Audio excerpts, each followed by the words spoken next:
Vasara ir laiks atpūtai. Varam beidzot nomest biezās drēbes un izbaudīt silto laiku, ļauties saulei, maigajam vējam, peldēties jūrā, bradāt, skriet basām kājām pa pļavu, pludmales smiltīm. Bet visus šos priekus var aizēnot kāda gluži nepatīkama problēma – sēnīte, ādas slimība, ko izraisa zemākie augi – sēnes.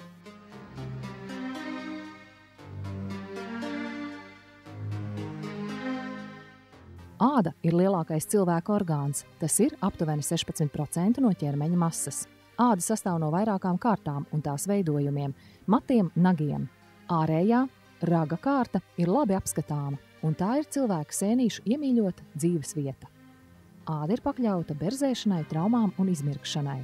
Šīs iedarbības īpaši izteiktas ir dabīgo kroku rajonā, cirkšņos, pirkstu starpās.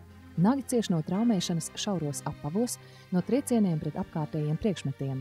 Pirms gadiem uz kājas īkšķi uzkritušās skapja radītās sāpes ir aizmirstas, bet traumētā naga krāsa nemanāmi ir nomainīta ar nagā esošo sēņu kolonijas krāsojumu. Infekcija var arī pāriet no inficētās ādas un nagiem uz blakus esošajiem audiem. Ja ir bojāti nagi kāju, tas nenozīmē to, ka tas ir ļoti nevainīgi. Bojātie nagi spiež uz apkārtējiem audiem, tos traumē, un tanīs iekļūst nevien pati sēnīte, bet iekļūst arī citi mikroorganismi. Tā skaitā citas ķīmiskās vielas. Tā ir viena nelaime. Otrais, sēnītes izdala organismā savas kaitīgās vielas, un rezultātā organisms it kā kļūst par tādu atkritumu kasti priekš sēnītēm. Un plus vēl viņi noēd mums vajadzīgās vielas. Inficēšanās ceļi ar slimību izraisošām sēnītēm var notikt tieši no slimā cilvēka. Pastarpināti ar koplietošanas priekšmetiem, apaviem, ķemmēm, dvieļiem un tā tālāk, un arī no slimiem dzīvniekiem, kaķiem, suņiem, lielopiem un citiem. Ārējās vidas apstākļi var veicināt sēnīšu slimību attīstību, gaisa necaurlaidīgu drēbju, apavu valkāšana, citu apstākļu izraisa svīšanu un ādas aizsargkārtiņas noskalošanos. Nepiemērota apavu un citu apstākļu izraisīta noberzuma, bojāta ādas virskārta padara to caurlaidīgu sēnītēm. Un tagad paskatīsimies vienu reālu sēnīšu saslimšanu. Pacienti, sakat, kā tad gal galā saslimāt? Kas notika? Praktiski es domāju, ka tas varētu būt nepareiza apava. Kā tad bija tie apavi? Sporta kurpes noteikti. Varbūt kurpes, kas izskatās labi, bet viņas nav tik labas kājām. Nepievēršana kājām lielāku uzmanību. Saslimšana sākās no mazā pirkstiņa un no lielā pirksta, jo parasti šie pirksti tiek saspiesti un jāpievērš uzmanību gan krāsas izmaiņām, gan arī tam, cik daudz raga masas ir sakrājušās zem naga. Tās visas ir slimas ādas šūnas. Kā var atpazīt sēnīšu infekciju? Galvenā pazīme ir sabiezēta āda, uz kuras atrodas zvīņas. Bojāta āda var lobīties, plaisāt, niezēt, degt un sāpēt. Sēnīšu slimības pazīmes nedaudz atšķiras dažādās ķermeņa vietās. Piemēram, mutē par raugveida sēnīšu klātbūtni liecina balti pelēks vai zaigans aplikums, plaisas uz mēles. Ādas krokās parasti atrod macerētu ādu, kas lobās un zem tās parādās sāpīgas plaisas. Lielākajās krokās atrod plašus bezraga slāņu rajonus, kas atgādina jēlu gaļu. Uz matēnās daļas robežas ar gludu ādu minētās pazīmes ierobežo apļaveida valnītis, kas sastāv no sarkaniem mezgliņiem ar zvīņām. Šādi loki visbiežāk atrodami cirkšņos. Nagu izmaiņas var būt visdažādākās. Infekcijas iespējā mainās to uzbūve, krāsa, konsistence. Bojājums nagos var sākties gan no naga mēnestiņa, gan no brīvās malas. Nags var sākt drupt, dalīties. Bojājumi var attīstīties arī zem mākslīgajiem nagiem. Cik ilgi slimojat? Apmēram 3 gadus slimoju. Ar rokām problēmas ir nagiem un kājām. Un vēl kur? Un uz ķermeņa tādi izsitumi ir. Kā tas jūs traucē? Rokam nērti ir sveicinātas ar cilvēkiem un kājām atkal nevar uzvilkt cietāks apavs, spiež pirkstgaliem. Parādiet lūdzu rokas. Roku nagi sabiezēti, drūp, izmainīti un ir slima tikai viena roka, arī rokas āda. Apstīsim kājas, paceliet augšā. Kāju nagi sabiezēti, drūp, apkārt āda ir bojāta. Un izskatās, protams, arī visa pēdāda ir bojāta. Tad tikai 3 gadi patreiz. 3 gadi. Un kā ir ar ķermeni? Ķermenim te izsitumi ļoti netīkam tā. Nu jā, tā ir. Sevišķi pavasarī. Nu jā, kur tu peldēsies tāds, kur iesi? Kur cilvēki inficējas ar sēnīti? Parasti tas ir vietās, kur satiekas daudz cilvēku. Tā skaitā gan slimie, gan veselie. Tās ir pludmales, pirtis, baseini, sporta zāles. Tās ir vietas, kur ādas zvīņas ar sēnīšu sporām nokrīt no slimajiem, pielīp veselajiem. Inficētās zvīņas un nagu gabaliņi labāk saglabājas ādas krokās vai vietās, kur tās aizķeras apmatojumā. Sēnītes jāmeklē pirkstu starpās, cirkšņos, padusēs, zem krūtīm, matos. Un jūs cik ilgi slimojat?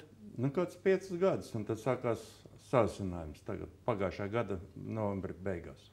Pagājušā gada novembra beigās. Kā tas izpaudās? Kreisajai kājai ārpusē tur var redzēt, Jā. tur izveidojās tāda, niezoša tāda, kā lai pasaka, tāda... Ādas saliņa. Jā, un pēc tam viņi sāka sulot. Sāka sulot, Jā. Tad pievienojās egzematizācija. Jā. Un sakat, kad jums plaisas parādījās tās, kuras mēs te redzam Tās patreiz? tagad parādījās tagad šogad, burtiski, 2 nedēļas apkaļ apmēram tā. Nu, un jādomā, ka nebūtu nav tik viegli pārvietoties ar tādām ļoti plaisām. grūti, un ziniet, tāda ir nedzīvotā vecā, ja? Un viņa plēš to dzīvo ādu, to apakšējo.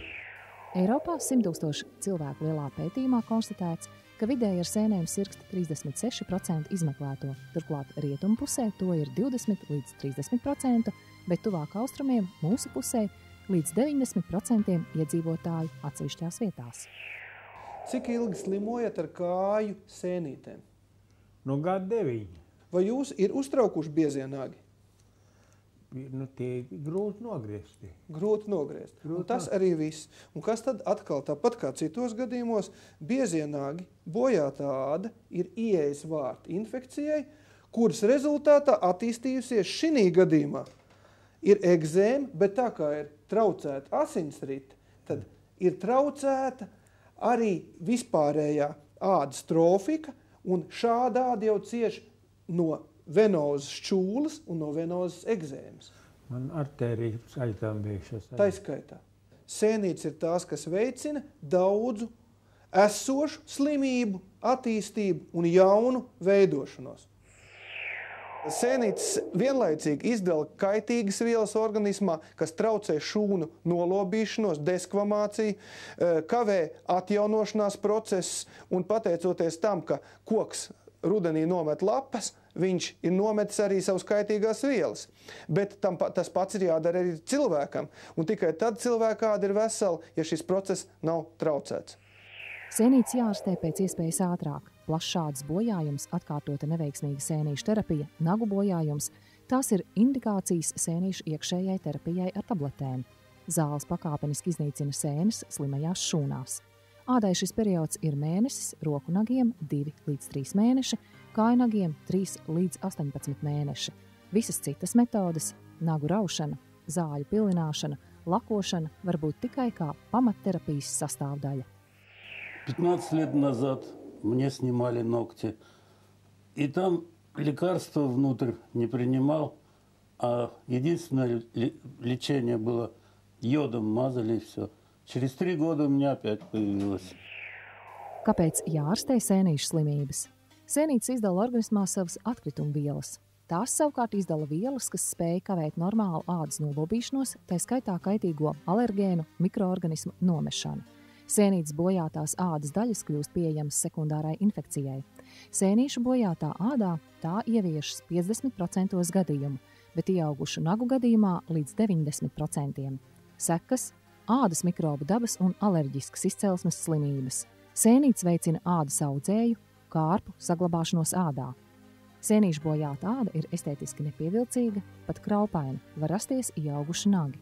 Estētiskās problēmas vēl pasliktina reāli fiziskie bojājumi. Sabiezētā iekaisusī āda var degt, bet saplaisājusī āda sāp. Deformētie nagi plēš zeķus un apavus, reāli traucē un iespaido ikdienas dzīvi. Bojātā kāju un roku āda limitē arī sociālās un citas aktivitātes. Roku nagu, dēlnes bojājumi traucē sasveicināties un publiski ēst. Ir iespējams arī komplikācijas. Neārstētas ādas sēnīšu slimības var izplatīties pa visu ādu, veicināt tās strutainu saslimšanu un egzēmas attīstību. Dažos gadījumos sēnīšu slimības vēl veicina citu ādas slimību, piemēram, psoriāzes, atopiskā dermatīta attīstību. Nagu sēnīšu slimības ir nopietna saslimšana, tiek bojāta visa naga loža. Šī gadījumā mēs esam noņēmuši nagus tāpēc, ka viņi vienkārši negāja iekšā kurpē. Vispārējā terapija šī gadījumā sastāvēs no tabletēm, sistēmiskās ārstēšanas, kas caur asinsriti nokļūs naga ložā, izārstēs ādu un vienlaicīgi izārstēs arī tās šūnas, no kurām augs tālāk nāks. Šādu metodu kādreiz izmantoja, bet viena pati par sevi viņa nedeva nekādu efektu. Šī gadījumā nagi ir noņemti tikai tāpēc, ka viņi neiet kurpē. Sēnīšu slimības ir izārstējamas. Vispirms ir jānosaka precīza diagnoze. Ir nepieciešami laboratoriskie izmeklējumi. Gadījumā, ja bojājums skar nagus vai matus, ir jālieto iekšķīgie precēņu līdzekļi. Katrai sēnītei nepieciešama piemērota darbības spektra iekšējais precēnīšu līdzeklis. Visplašākā darbības spektra iekšējais precēnīšu līdzeklis ir itrakanozols. Ja ir zināma konkrētā sēnīte, slimības izraisītāji lieto terbinafīnu, lukanozolu, retāk arī ketokenazolu. Šīs vielas ir preparātu sastāvā, kurus jums ieteiks speciālists. Vienkāršākos gadījumos pietiek ar lokālo terapiju. Šeit jāmin plašākas darbības spektra preparāti – amorolfīni, alilamīni, tolnaftatīni, krēma un lakas formā. Lietošanas iespēja nosaka arī paša pacienta iekšējo orgānu stāvoklis – aknu, tā skaitā imūnsistēmas stāvoklis. Nagu terapija prasa 3 līdz 18 mēnešus, noteiktus naudas līdzekļus, tāpēc ir būtisks nosacījums – ievērot noteikto terapijas režīmu, līdz ārsta noteiktajam klīniskajam un laboratoriskajam izārstēšanas apstiprinājumam. Ārstēšanas plāns ietver arī slimību veicinošo iekšējo un ārējo faktoru novēršanu. Nagu ablācija ir viena no kompleksās terapijas sastāvdaļām, ko gan mēs izmantojam ļoti reti, tikai tais gadījumos, ja nagi traucē, ja viņi bojā apkārtējos audus, bet noņemot biezo raga slāni, kas ir zem nagiem, mēs padaram šo procesu daudz ātrāku, sadzīšanas procesu, jo tīrā naga gultnē nags aug straujāk, viņš uzreiz ir normāls, viņš nav bojāts ar sēnīti, jo naga gultne uzpildās ar antibiotiķiem vai precēnīšu līdzekļiem no asinsrites, no asinsvadiem. Nu, un rezultātā mēs šo lietu padarām vismaz pusotreiz ātrāk nekā parastā gadījumā, ja mēs ārstētu vienkārši ar sistēmisku terapiju. Nu, un ir starpība, vai nu cilvēks staigā neglītiem nagiem gadu, vai, teiksim, 4, 5, 6 mēnešus. Es parādīšu, kā izskatās vecā metode, ko lietoja varbūt kādreiz, netik drastiski kā kādreiz, tā ir nagu noņemšana, bet šodien tā ir tikai kompleksās terapijas sastāvdaļa. Ja, ko tad mēs darām? Mēs paņemam speciālu veidu elevātoru, ar to mēs tiekam apakšā pie naga gultnes, atsilājam nagu, tālāk paņemam adatūri, reizēm ir arī citi speciāli instrumenti, saņemam nagu un izlobam elegantu lauka. Nu, un viss tāds nags ir. Nu, ko mēs te varam redzēt? Mēs varam redzēt, ka zem naga ir ļoti daudz slimu audu, kuros praktiski neiekļūst asinsvadi. Tas, ka te ir asins parādījušās, tas tikai ir absolūti no citas vietas. Nu, protams, ka šāda naga gultne ir jāārstē. Kur meklēt pilnvērtīgu palīdzību? Atrisināt šos jums iespējams aktuālos jautājumus var profesora Jāņa Ķīša privātpraksē Rīgā Sadovņikova ielā 20. Pieteikšanās pa tālruni 28 69 91 11 vai 67 22 00 33.